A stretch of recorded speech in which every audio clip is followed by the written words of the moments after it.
Það einhvern veginn sama hvar ég kem, hvort sem það í fermingarveislu, í koktelboði eða bara við kaffivélina í vinnunni.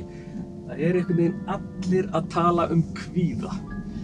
Fólk getur haft kvíða fyrir hinum ýmsu hlutum, en ein tegund af kvíða sem hefur verið að reiðja sér til rúms á síðustu árum svokallaður hleðslukvíði.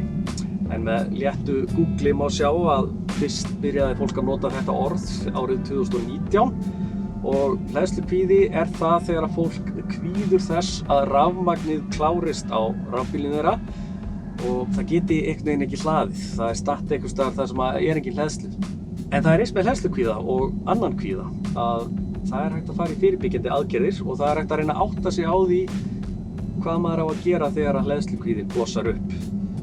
Við fáum nokkur góð ráð. Blessaður Guðjón. Það nú gott. Heyrðu, hefurðu fengið hleðslukvíða? Hef ég? Já. Já, það svolítið langt síðan. Já, hvenær fengstu hleðslukvíða? Það var svona þegar maður var eitthvað að keyra þessa svona fyrstu rafbíla. Það var kannski með minnstu batteríin. Maður var kominn á skjaldbökuna einhvers staðar. Út í sveit. Já, einmitt. Og hvað þú náttúrulega talað við mikið af fólki sem að þjáist af hleðslukvíða. Fólk sem að hringja í þig og spyrja hvað að gera. Hvernig höndlar það? Ég held að hleðslukvíði sé eitthvað sem að fólk fær, held að allir fái þegar þeir eignast rafbíl eða fara að keyra rafbíl að einhverju viti fyrst. En svo bara venst þetta eins og annað sko. Það átt að sjá því hvað þeir geta búið rafbílum og hvað ekki. Og svo netleðslustöð ansið þétt á landinu, þannig að það kannski engin sérstök ástæða fyrir þessu. Nei. En það svona helst þá að svona ráð til þeirra. Það að vera með svona þessa helstu tæki til að geta hlaðið, vera með OnlyGill og app og Snúru. Og einmitt, það mjög mikilvægt að vera með snúru alltaf í bílnum. Því að ef þú kemst ekki hraðhleðslustöð þá rafmagn mjög víða og mjög mikið af hleðslustöðum svona sem hverfarhleðslu með sveipuðu, bara allt land. En sem betur fer bara til einn tengill sko. Allar stöðvarnar eru með sama tengill sem mjög gott. Nákvæmlega. En sko ef maður að fara í ferðalag þá kannski verður maður aðeins að undirbúa sig betur en ef maður bara skjótast í kringluna. Það að segja að það fínt kannski að skipuleggja ferðalagið svona hvar þú ætlar að hlaða og svona sirka. Jó, það mjög góð regla að vita svona sirka bara hvert maður er að fara og hvaða hleðslustöðvar eða hvaða valmöguleikar eru á leiðinni. Og ég held að það sé alltaf ráðleika öllum að tékka á því fyrst. Já. Og hvar svona hvað að segja, þú ert að fara til Akureyra, þá erum við náttúrulega með Baulu og við erum með Víðigerði og allt þetta. Hvað þarf maður að pæla mest í hlutunum þegar maður er að fara?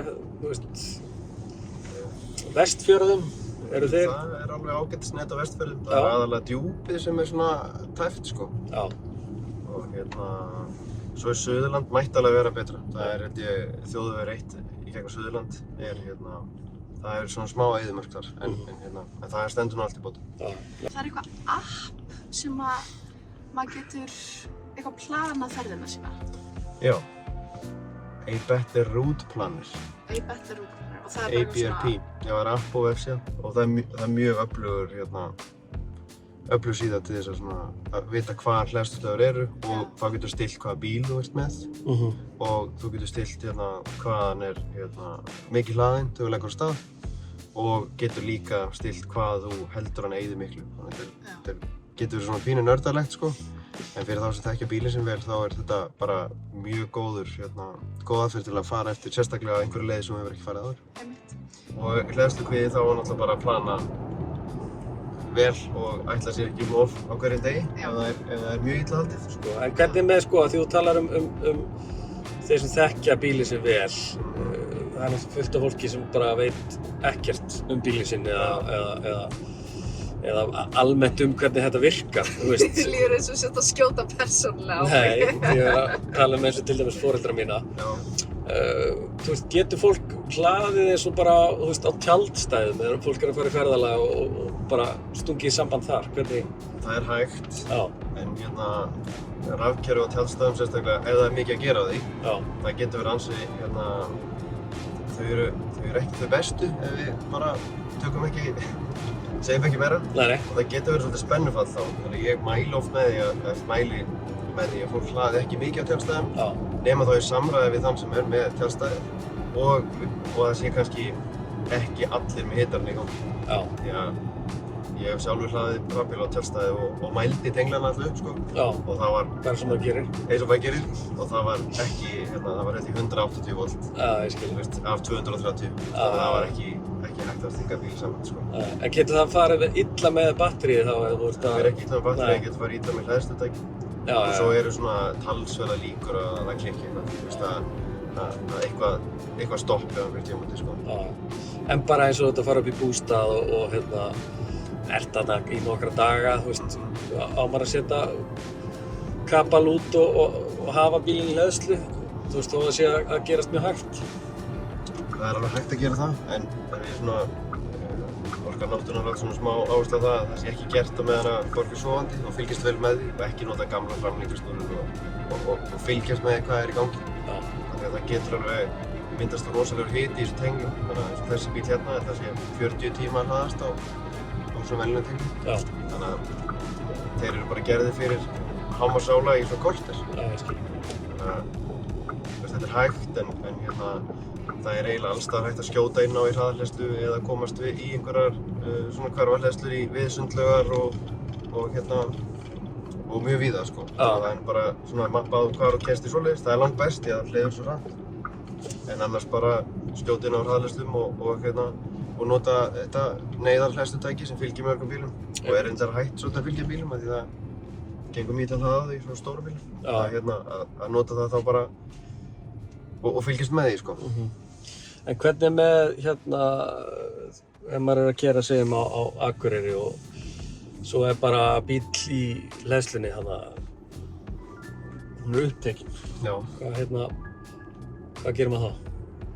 Þá eru nú oftast fleiri valmöguleikar eins og Akureyri. Það eru ansi komnir einhverjir innviðir af hverfahleðslum og það eru hraðahleðslur þar víða og svo er hraðahleðslur geta verið talsvert uppteknar á svona þessu venjulega háannatíma, bara sama háannatíma og verið í bónus, sko. Einmitt.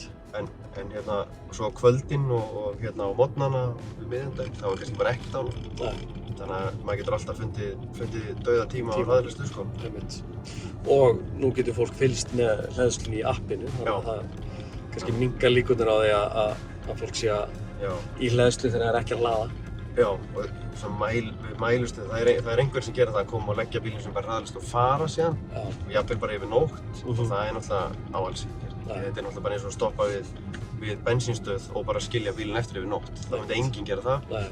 Þannig að fólk á eftir að læra aðeins svona umgangast þessa innviði því að ef við erum að umgangast á svona þá náttúrulega þarf að offjárfesta og þetta er kannski algjör óþarfi og sóun. Nákvæmlega. 3 hlutir í lokin sem að fólk á að hafa í huga áður en að það leggur á stað í ferðalagið á rafbílnum, svona. Það er náttúrulega plana ferðina, vera með þessar snúrur og einnig viðbót eða? Já, Stöka? alltaf 3. Alltaf 3. Plana ferðina, vera með snúru. Og svo að vera með svona þessa aðgang að þessum hleðsluinnviðum á hreinu. Þú veist, það sést með on-appið og það sé greiðslukortið, sé ekki útrunnið og þetta. Og þá er maður að Já, nákvæmlega. Herru, takk fyrir spjallið. Takk sömuleiðis. Takk fyrir.